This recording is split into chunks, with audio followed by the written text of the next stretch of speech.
this is bad for America. I stand by everything that I've said. Charlie Kirk did not deserve this, but Charlie Kirk doesn't deserve a Medal of Freedom. Charlie Kirk doesn't deserve his body to be flown in Air Force Two. Charlie Kirk was a despicable human being. He was a racist. He was a bigot. He divided people. He made money off of his hatred, and he was a misogynist. I am not going to sit here and praise Charlie Kirk. Now, some people are taking it the extra mile, which I refuse to do. I'm not going to call him a Nazi.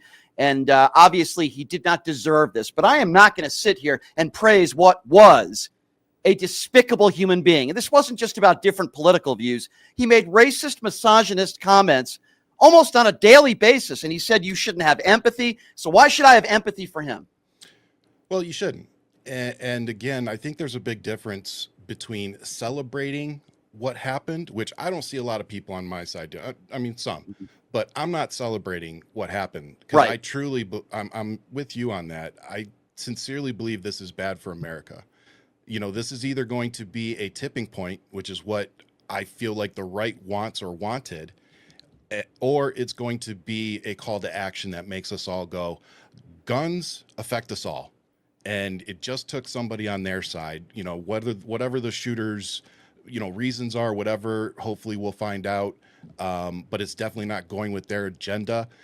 And I'm with you. I've kept it about the kids. You know, as a father myself, I can't imagine my kids having to grow up without me. And on top of that, it's reported that his kids were there.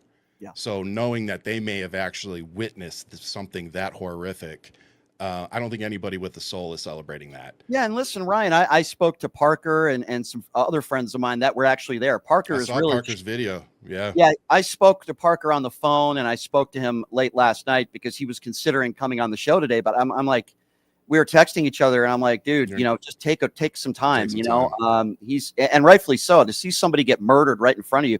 It's not just about Charlie Kirk and his family and friends. All the people that were there that day will always be traumatized from what they saw.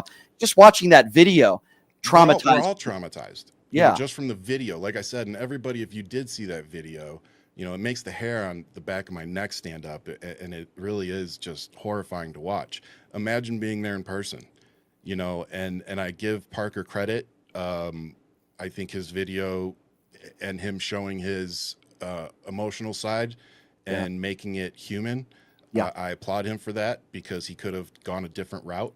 Right. And I think he used his platform the right way in this situation. And like you said, at the end of the day, Parker has been face to face with Charlie Kirk on a few occasions doing debates and whatnot. So he knew him. He had a personal connection to him in some way. Yeah. So it's not really surprising to me to see him, you know, affected in that way, because at the end of the day, look, all of us creators, if you didn't take a step back and go, that could be me. Oh, no question. I agree with Ryan. I agree with everything you just said about Parker. And I watched that video as well. Parker's a good dude. Yeah. I've said that before, and I'll say again, he's a really smart young man, and he has decency. And I appreciate that. But I knew that about him, you know, just by talking to him and getting to know him. Yeah. But here's what's so, I'm not going to use the term amazing,